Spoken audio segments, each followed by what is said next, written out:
Coming to you from the Ratsénhaienhs Report.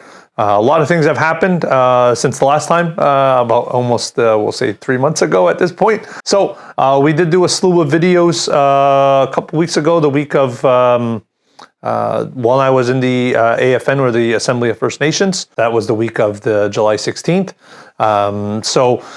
We had multiple different meetings. So I was there originally as well for the Iroquois Caucus.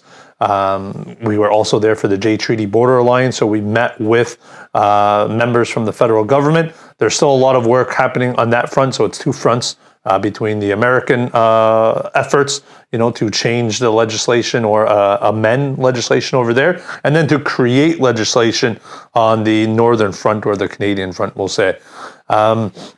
But while we were at AFN as well, we had multiple different signings, as we've seen from the videos. So we did renew the protocol agreement with the AFN, or the Assembly of First Nations, to really establish that the Iroquois Caucus communities, so Kahnawà and Agwezasne, Ganasadage, Tayandanega, Six Nations, Wata, we represent ourselves. The AFN does not represent us. So that protocol agreement, which will be open to community members when we have the community meeting on August 19th for viewing, that really sets out the relationship that we want to have. And we know the federal government, especially under Trudeau, and seems to be a little bit repeating right now under the Carney government, likes to just go to the AFN to, we'll say, consult with First Nations.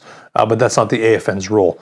So we really want to make those lines clear, especially as the Carney government likes to try to do this whole, one Canadian economy stuff, and building and pushing major projects. We want to make sure that our voice isn't silenced.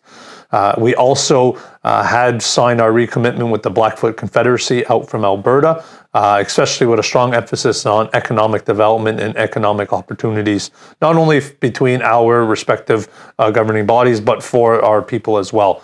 So community members being able to make connections out there, and vice versa.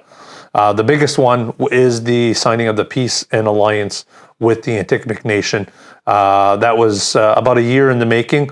Very glad that we're able to carry that out. And there's going to be different opportunities going through there. There's different things that we want to establish in there, working with our community organizations, student exchange programs, sharing of information, sharing of knowledge, as well partnering, economically, and where we need to, especially as we start entering into a provincial election.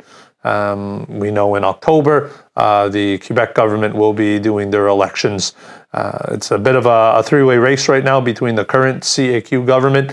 There's the PQ and the Liberal parties that are sort of up ahead. So we really need to start assessing. And then, of course, we know their different stances. And the PQ government recently released what they called their Blue Book. It's over 500 pages in terms of what they view they can do if they separate from Canada. So a lot of concerns for sure, and we'll be communicating different things to the community as we go. Our teams right now at the MCK and through the Office of the Council of Chiefs are, first translating all over 500 pages. We're working with a community member to do all the translations. So very thankful and appreciative of the community member offering their services for that. But it's very heavy work, so we need to make sure what we're up against as we go into these elections. And we know, we just dealt with that last year with the federal elections. So these are all things that are working on. We have many other meetings that are taking place coming up with other chiefs from Alberta and other nations. Especially, we know Alberta is also, trying to separate, we'll say, and I keep putting those in quotes.